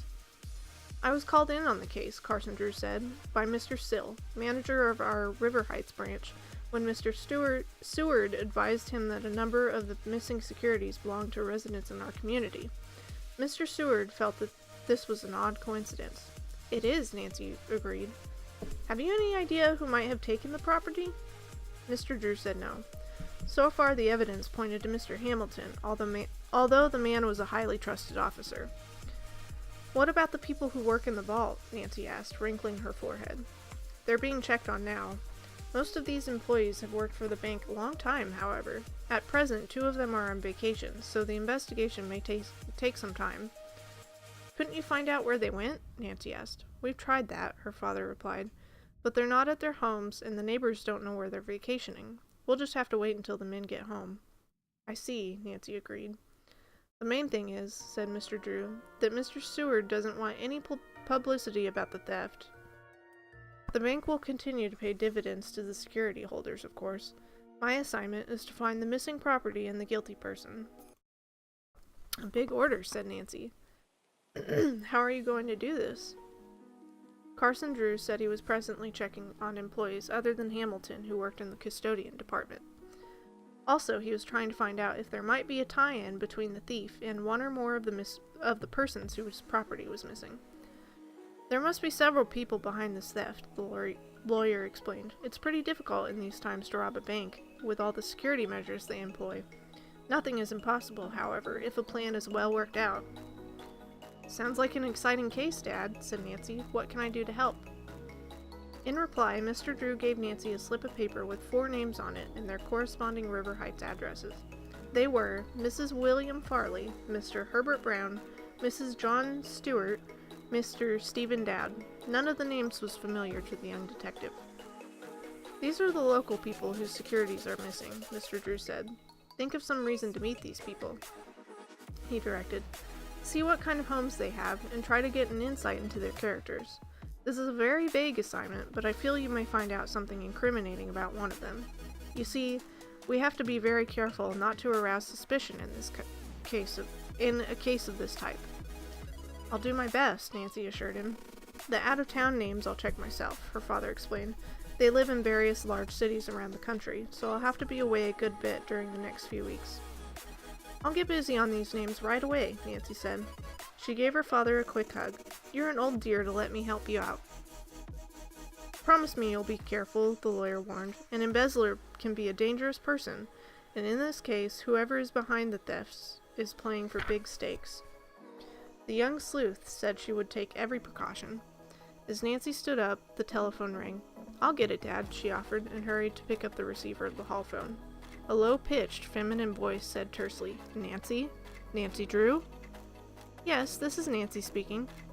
As she held on, waiting for the caller's identification, she heard sounds of a scuffle on the other end of the receiver. This was followed by a cry of pain and a loud crash. End of chapter 5.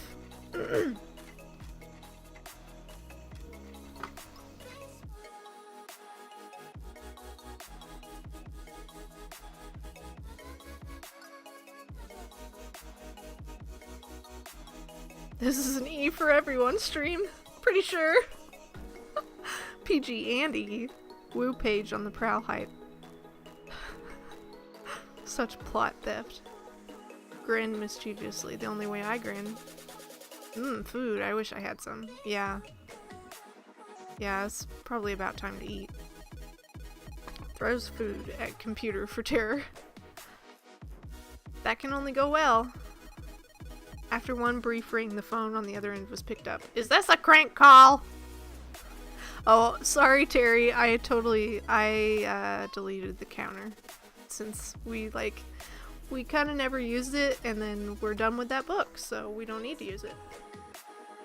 So it was her dad this whole time. Case closed. Probably is that song you wrote in middle school. Keegan? Extra juicy? Really? Really?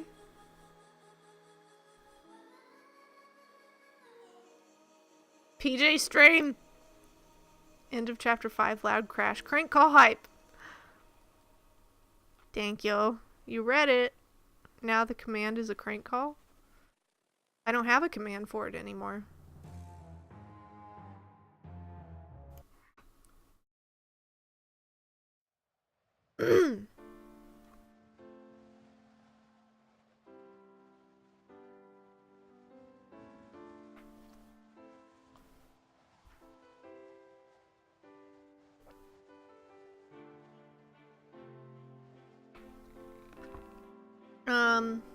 Okay. So, yeah, it's a crank command. Never mind. Pretty? We're on page 56. I wonder if we should go another chapter. It's pretty short. You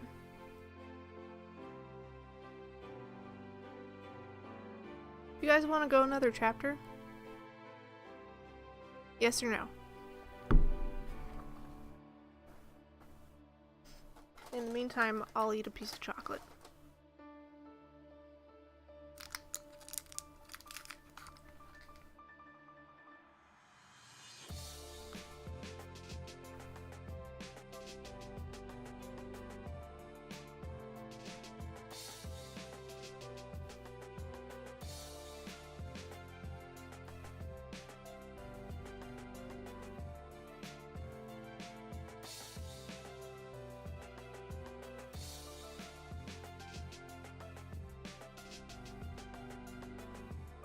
Okay.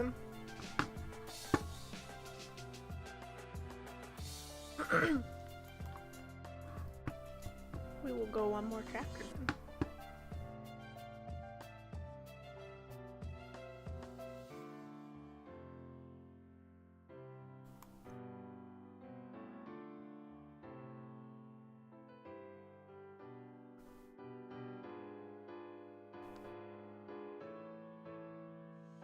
I don't know why, it doesn't feel like Friday to me.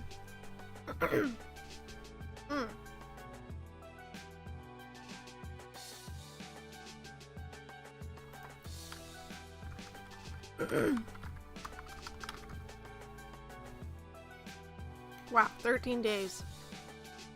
I have a lot to do in 13 days, not gonna lie.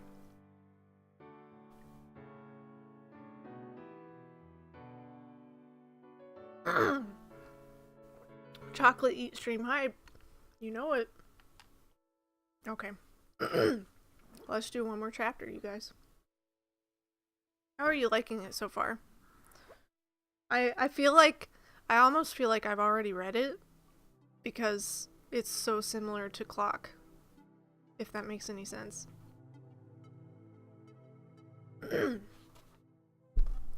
I like it so much better than Shadow of a Doubt. Okay, Chapter 6, An Invitation to Sleuth. You know Nancy loves that. Who is this? Nancy asked, but the caller had cut off the connection. What had happened to her? Nancy wondered. Certainly she had sounded very distressed. Nancy hung up and waited for a second call, but the phone did not ring. Who was it? Mr. Drew asked, coming into the hall. Nancy told what had occurred. You didn't recognize the voice? He remarked. No, so I can't call back. Oh dear, someone is in trouble. I just know it. And here I stand helpless to do a thing. It's maddening. It certainly is, her father said. Well, dear, I must run down to the office. Presently he left the house. After seeing that Hannah was comfortable, Nancy went to her bedroom and thoughtfully opened the closet door. This is as good a day as any to start Dad's investigation, she thought. Nancy took out a two-piece navy blue dress, which made her look older than her 18 years. Next, she found a pair of comfortable low-heeled pumps. For several minutes, Nancy experimented with various hairstyles. She finally chose a simple off-the-face arrangement. Nancy put on tiny pearl earrings, dusted her nose lightly with powder, and finally added a dash of lipstick. That's so cute! This writing is adorable! I love Millie! After she had changed her clothes and given herself a final appraisal, Nancy went to Hannah's room to tell her she was going out for a while. Gracious, Nancy, said the housekeeper, giving the girl a sharp glance. You look awfully businesslike today. Where are you going? Dad asked me to look up something for him, she said. I'll be back in time for lunch. Don't worry about that, said Hannah. I can get around. Have a good time, dear. When Nancy left the house, she consulted the list Mr. Drew had given her. Mrs. William Farley, the first name on the paper, lived on Acorn Street, 7 blocks from the Drew residence. Nancy set out at a brisk pace, rehearsing in her mind the approach on which she had decided. One of the girls' favorite community projects was a recreational youth center located in downtown River Heights. The center always needed volunteer helpers as well as entertainers for the children. A good way to find out something about Dad's suspects, Nancy decided, is to see how they will respond to a needy cause. And I'll be telling the truth when I said that I'm working for the organization. This resolved, Nancy soon reached a modest white house which was set back from the street a short distance. The front walk was outlined with pink and white petunias, and the grass was well tended. Nancy rang the bell. The door was opened almost immediately by an elderly woman with wavy white hair and the greenest, most alert eyes Nancy had ever seen. Yes? She inquired pleasantly. Nancy introduced herself, then explained the purpose of her call. She was invited inside. Please be seated, said the woman, sitting down herself. Nancy chose a Duncan Fife rocking chair covered with a black floral print. I want to look this up. Here, I'm typing this in chat if you guys want to look it up. The hostess smiled. I'd be glad to help you with your project, my dear, she said, although I have no talent. Also, I don't leave this house very much. I'm a recent widow, you see, and I haven't been too well lately. Nancy expressed sympathy, and she understood completely. She liked this friendly little woman on first sight.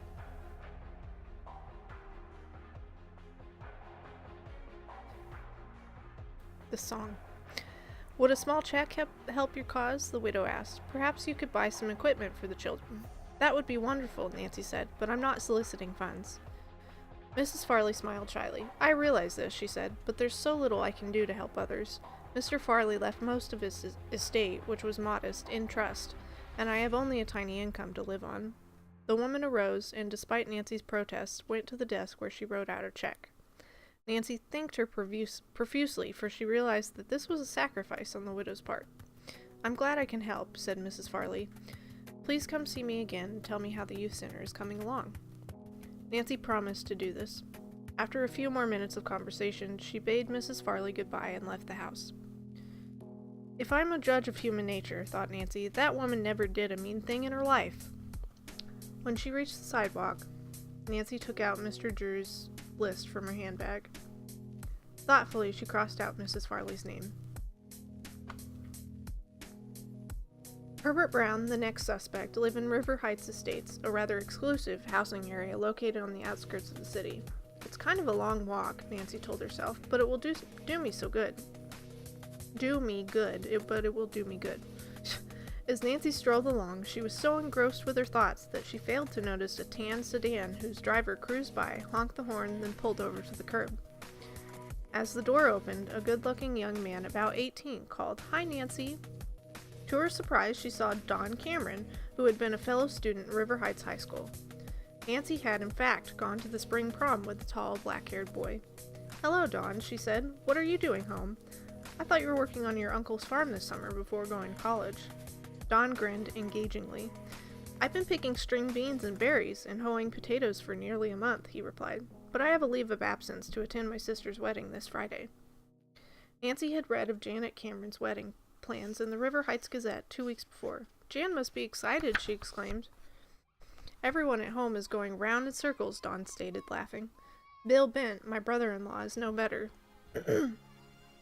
"By the way, Nancy," Dawn continued, "I intended calling you later today. If you're free Thursday afternoon and evening, I'd like to have you go to a barbecue party with me. It's being given in honor of Jan and Bill." "I'd love to," said Nancy. "Where will it be?" This is before Ned. This feels awkward.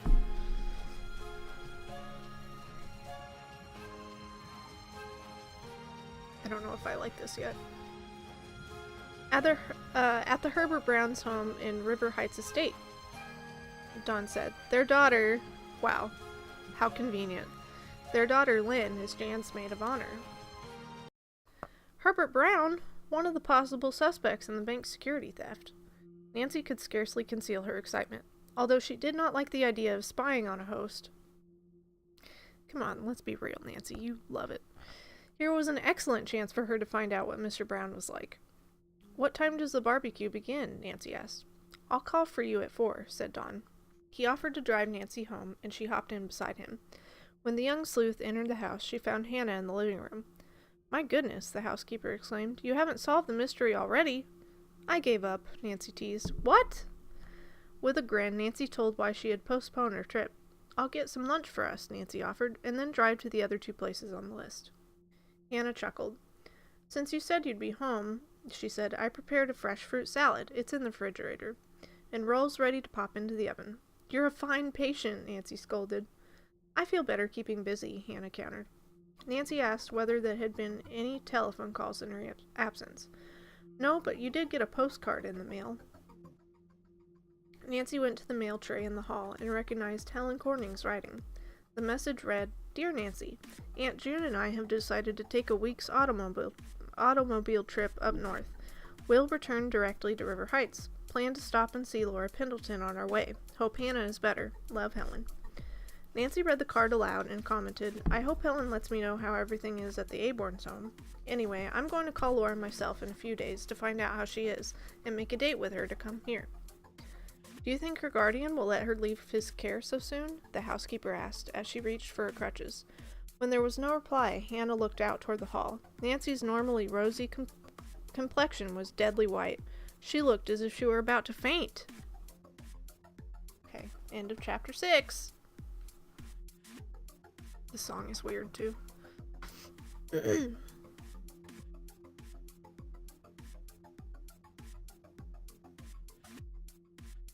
Don't worry, I can get around.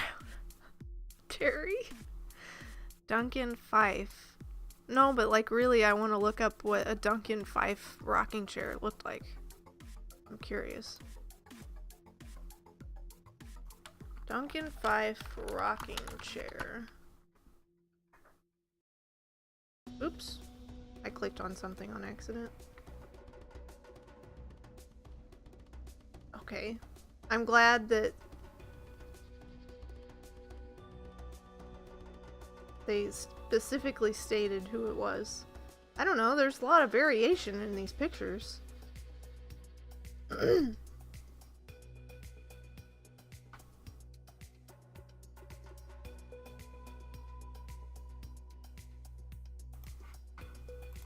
Here, if you wanna see a picture, there you go. Was one of the 19th century America's leading cabinet makers. Okay. Brittany's storied so good in the Storytime channel. Ooh. Which one? Did she write a new one? Oh no, I really liked the one about the duel, right? Yeah, You always story fantastically, Tara. It's true. I want to write one, but I don't know. You guys, like, are more creative than me. What's really awkward is it's before Ned, so you already know her destiny.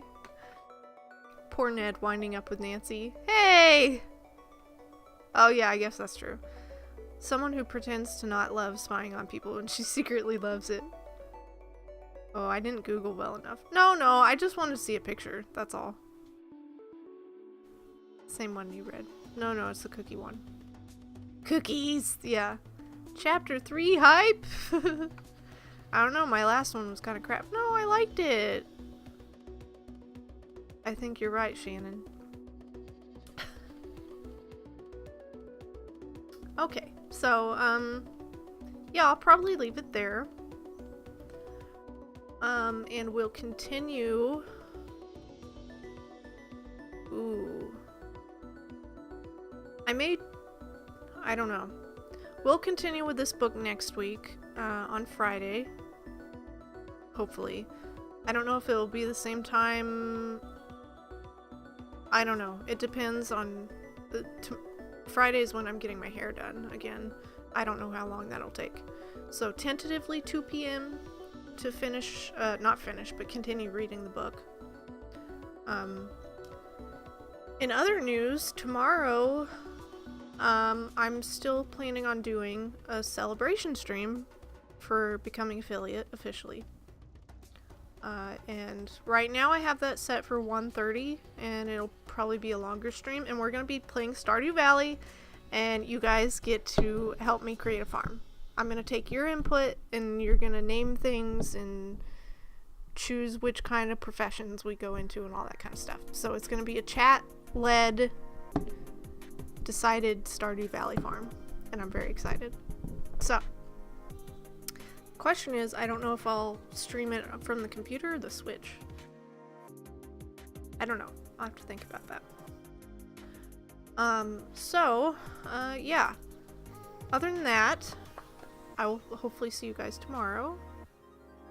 And then next week is a normal week for streaming, should be, so. I think that's all the announcements I have. Chapter 3 of Shadow of the Doubt hype. No problem for the stream. More PG reading hype. Thank you for the reading and streaming. No problem, Summer. Thank you guys for being here. Lovely hanging out with y'all. Yes, that's true. Create. That's different than my usual destroy things. Thank you guys. Thank you for being here. I'm so glad to have you guys in my life and get to hang out with you. So, anyways, hopefully I'll see you tomorrow, and I hope you have a good night and a good weekend. I love you all, and I'll see you later. Bye.